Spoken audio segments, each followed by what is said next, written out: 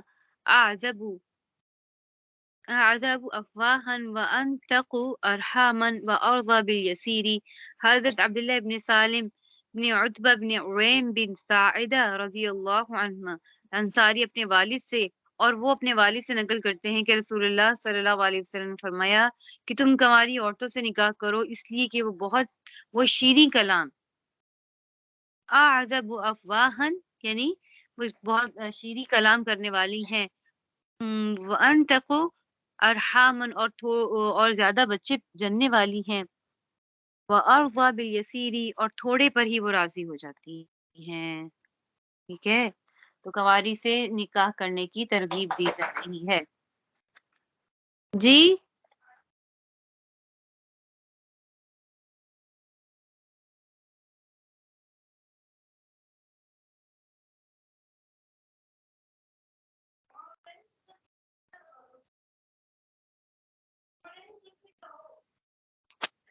تو اب یہاں پر کیا ذکر ہو رہا ہے دیکھیے،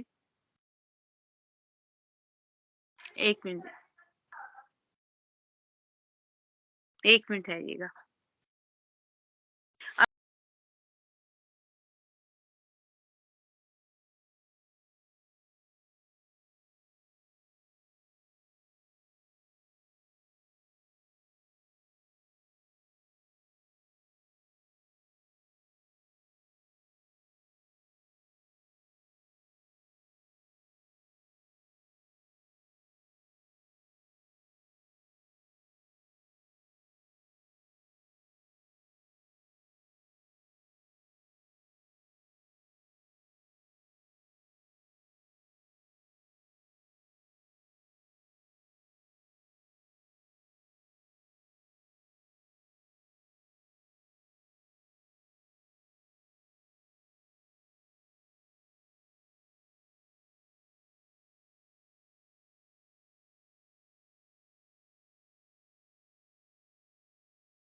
السلام علیکم جی۔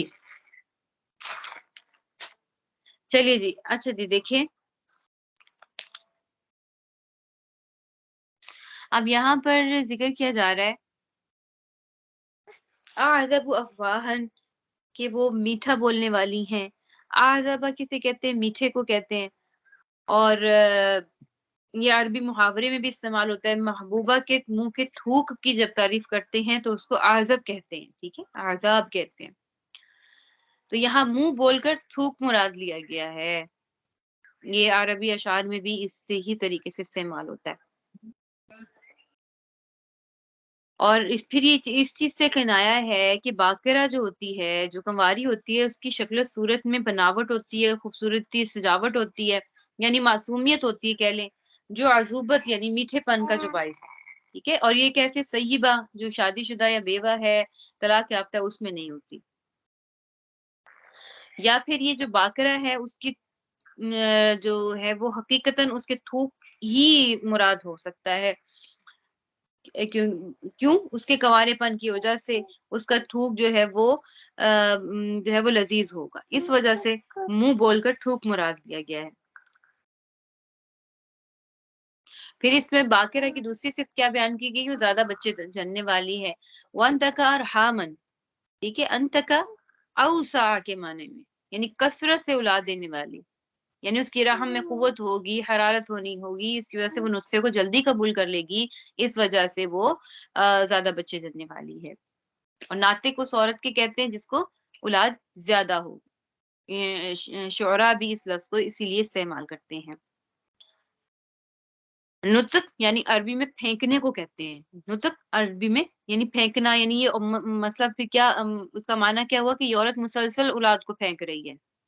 اور وَأَرْضَ بِالْيَسِيرِ کہ تھوڑے پہ ہی راضی ہو جائے گی, کیونکہ اس سے پہلا شوہر نہیں دیکھا ہوگا کوئی, اس کے لیے یہی شوہر ہوگا, تو وہ ہر چیز میں جھجکے گی اور اس کو یہ نہیں پتا ہوگا کیا ڈیمانڈ کرنی ہوتی ہے کیا نہیں. وہ جو دے گا شوہر اس پہ راضی ہو جائے گی, جو اس کو حصہ ملا اس پر وہ راضی ہوگی, چاہے وہ جمع ہے, چاہے وہ سامان ہے, کھانے کی چیز ہے, یا سلام ہے, یا پھر کوئی بھی ایسے ہے معاملہ, وہ تھوڑی چیز پہ ہی راضی ہو جائے گی.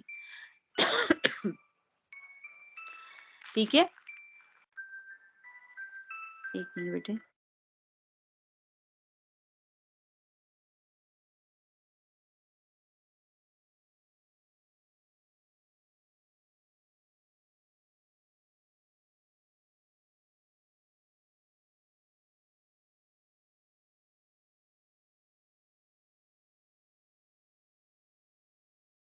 جا رہی ہے ایک نا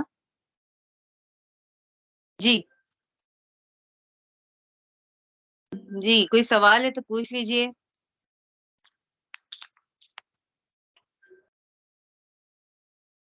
جی جی کال آ رہی ہے.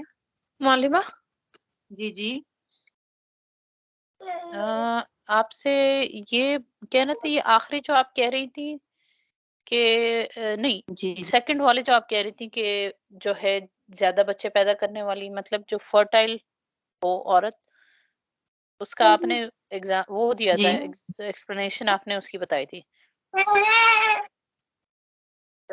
لفظ کا جو آپ وہ اچھا کر رہی تھی, تشریح کر رہی تھی اس لفظ کی. ایک منٹ ہے. ناطق لفظ ہے نا, ناطق لفظ ہوتا ناطق ہے. یہ ناطق کا معلمہ نے کیا بتایا تھا مطلب کہ کہ جس کے ناطق اولاد کثیر ہو, ہاں زیادہ بچے ہوں نا جس کے, جس کو ورجن وہ فرٹائل بولتے ہیں نا انگلش میں. میں بھی جی میں آپ کو نا میں اس کو ابھی آپ کو گروپ میں آپ کو جواب دے دیتی ہوں انشاءاللہ تعالی اسی میں ہی. ٹھیک ہے. آپ سوال دوبارہ ریپیٹ کر دیں. نطق کا پوچھنا چاہ رہی ہیں؟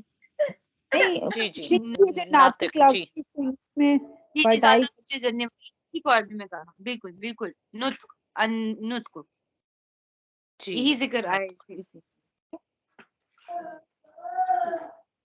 ٹھیک ہے. یہ ہے وَأَنْتَ أَرْحَامًا, اس کا کیا معنی ہوگا؟ کثیر الاولاد یعنی اکثر اولاد, زیادہ اولاد پیدا کرنے والی.